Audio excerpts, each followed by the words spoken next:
All right, top brass at the United Auto Workers holding an emergency powwow in Detroit today. Auto workers are agreeing to suspend the jobs bank among some other trade-offs. My next guest says union workers have already made too many concessions.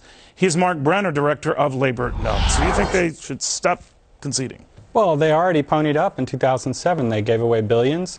They agreed to take on all the risk of the retiree health programs. They cut wages in half for new hires.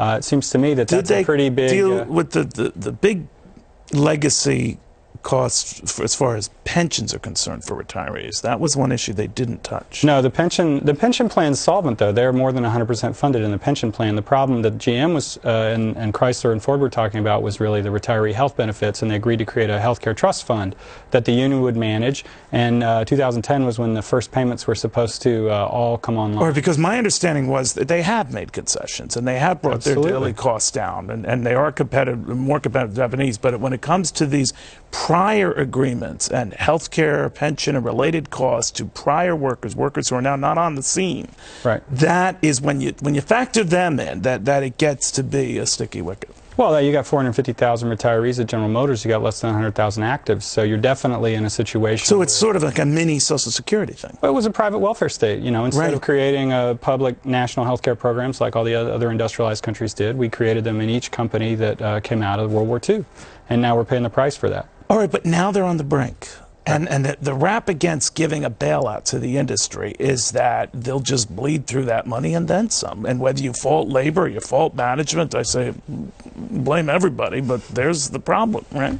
Well, I think you're absolutely right. The thing we absolutely can't do is just give a blank check to the people that got us into this mess and expect them to get us out. And so the management you would like to see, as Hank Greenberg said, fire them, get them out. Oh, sure. I wouldn't mind seeing some resignation letters at the day the check clears from the government. Really? Absolutely. Well, okay. but it's bigger than that. Obviously, it's the whole the whole bureaucratic structure of the organization stifles ideas, keeps them producing bland cars. But you think labor really has done enough? Because the rap you hear about labor is kicking and screaming to this. They say our goal, labor's position has always been, if we can boost productivity, that alone is a savings. And they might be right, but it's a forward-looking savings in an environment where now is the problem, right? Sure, but even taking account of all the quote-unquote legacy costs as you were referring to earlier, that's only 10% of the cost of the car. So, you know, they could work for free, just wages, and shave 5% off the sticker price. By the way, I bounce that off some management folks. They say that's a bogus statistic. I'm getting it from the Census Department, Economic Census. Come on, 2002, I'm telling you. All right, I'm going to give that one to you. All right, fine. Let me ask you, I mean, you're quite right. The management is the same management that didn't see the wisdom of looking at more fuel-efficient vehicles and being able to turn as quickly as the Japanese and Koreans. But then there's the brakes, right? What about just letting one of the big three go belly up or forced into a merger with another? What's wrong with that? Well, I mean, I think the price that we're going to pay is just a deepening of the recession in Michigan, which is in its 5th year already. We got 40,000 homeowners in Detroit that are in foreclosure. You're going to see the... Well, wouldn't you forestall that by just bailing it out, let them bleed through cash a little longer?